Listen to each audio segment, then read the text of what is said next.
Assalamualaikum warahmatullahi wabarakatuh.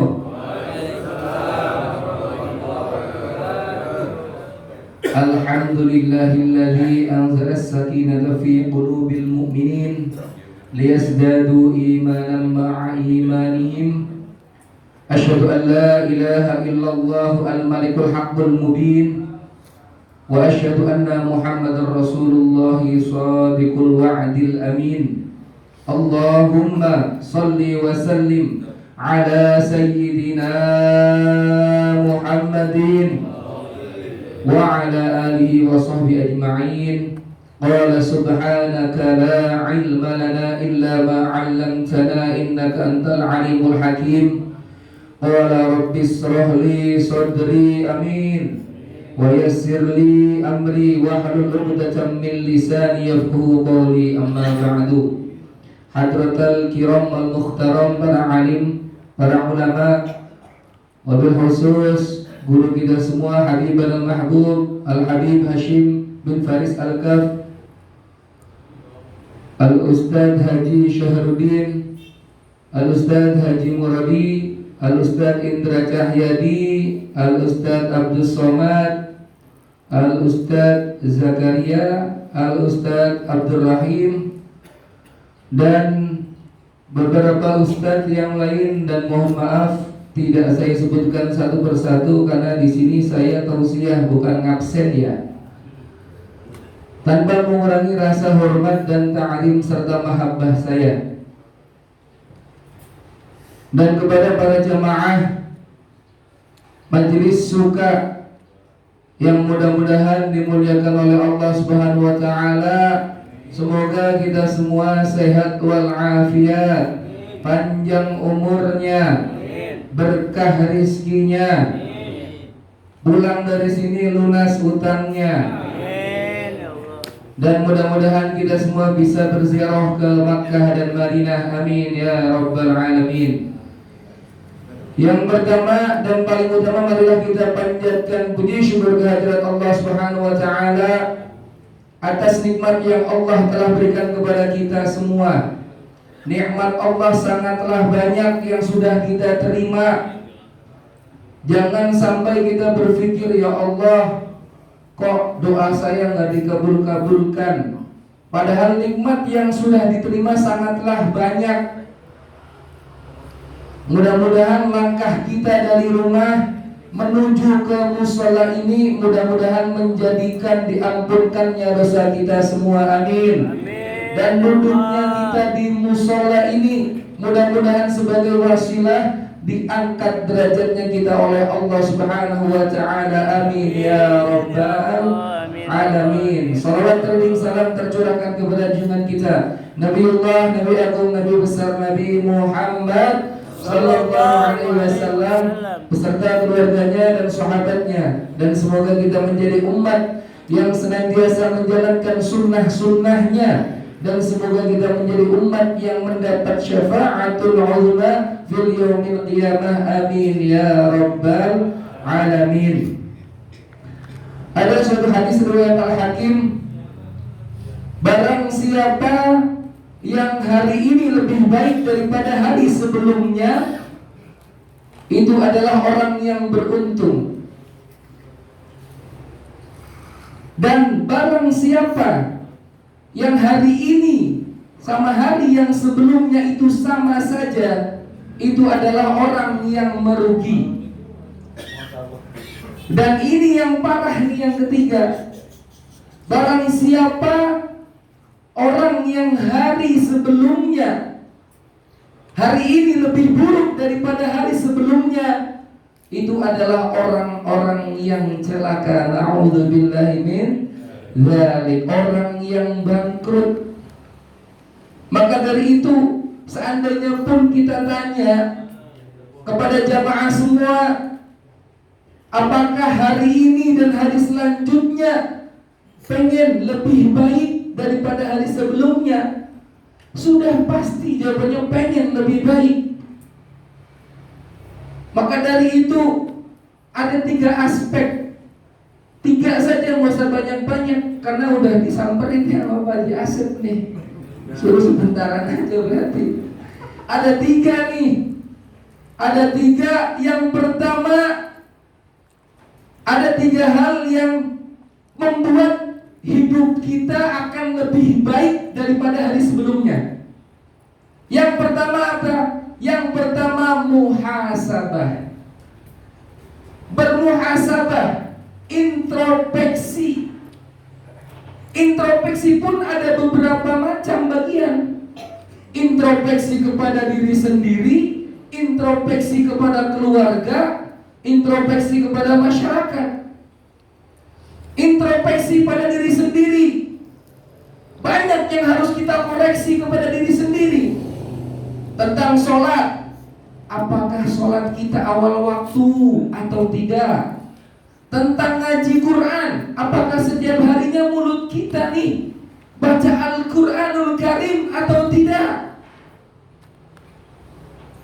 Tentang berpakaian, tadi udah disebut sama guru kita. Tentang berpakaian nih, jangan macem-macem nih, mentang-mentang laki-laki yang auratnya cuma dari pusar sampai ke lutut, tapi ngeremehin, pergi mancing pakai celana pendek, itu aurat. Jangan diremehkan hal dosa kecil yang tadi saya sudah disebutkan oleh guru kita. Jangan remehkan hal dosa yang kecil, padahal itu aurat. Bukan hanya perempuan saja. Introspeksi kedua yang keluarga kita. Baru tuh keluarga, apakah ketika keluar istri kita nutup auratnya atau tidak? Tapi bagaimana keluarga kita bisa menutup aurat kalau pimpinan keluarganya pun masih ngentengin pakai celana pendek kalau keluar rumah? Kadang remehin yang laki-laki, auratnya dilihat-lihatin di teras rumah, pakai buka baju segala, pusarnya kelihatan, udah gendut. Remehin itu. Itu dosa kecil, kelihatan auratnya. Tidak boleh meremehkan. Terus keluarga kita, introspeksinya bagaimana? Apakah keluarga kita di rumah kita Qur'annya setiap harinya terdengar lantunan Al-Quranul Karim?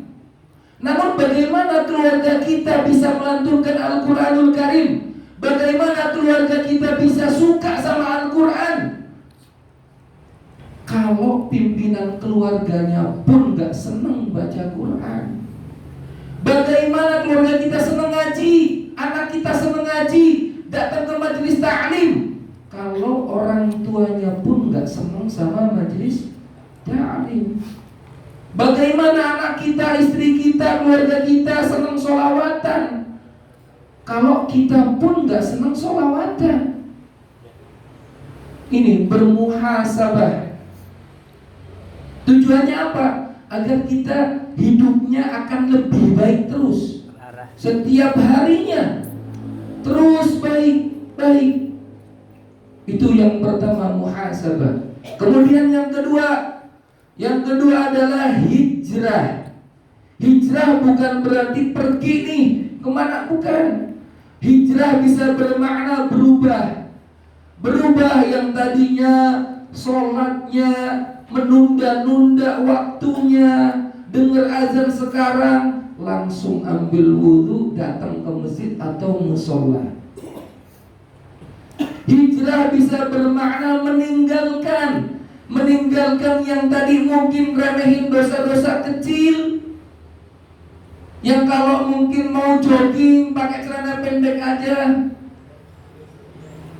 tinggalkan itu. Ayo pakai celana panjang, tutupin auratnya. Keluarga kita yang mungkin remehin ketika jemur pakaian atau nyapu di teras nggak pakai hijab, ayo kita sampaikan, pakailah hijab, tutup auratnya.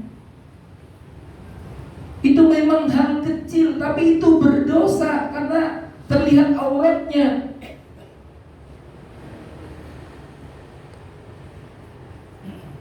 Terus yang tadinya menjadi pembenci berubah menjadi penyayang. Yang tadinya pengejek berubah menjadi pengajak dalam hal kebaikan. Mari kita berhijrah.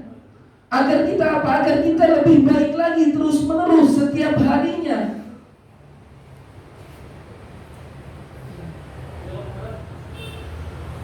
Kemudian yang ketiga adalah istiqomah. Gampang disebut tapi sangat sulit dilaksanakan. Istiqomah dalam hal ibadah. Contohnya saja di majelis suka ini, ayo kita istiqomah terus 2 pekan sekali. Setiap hari Sabtu kedua sama Sabtu keempat hadir. Istiqomah yang tadinya kita setiap harinya baca Quran 1 lembar. Istiqomah, gak usah harus 1 juz. Jangan banyak-banyak dulu yang mungkin belum terbiasa. Namun istiqomahlah. Yang tadinya sholatnya terus menerus di musola atau di masjid berjamaah, istiqomah. Zuhur, asar, maghrib, isya, subuh ke masjid, ke musola. Yang sedekah subuhnya terus, istiqomah. Jangan ngaji Quran hari ini langsung 3 juz, seminggu kemudian gak ngaji sama sekali. Ini susahnya istiqomah. Tetap dijaga kebiasaan kita kepada ibadah kepada Allah Subhanahu wa taala. Bahkan kita tambah lagi yang mungkin hari ini ngaji Quran cuma 1 halaman, besok 2 lagi besoknya 3. Syukur-syukur sampai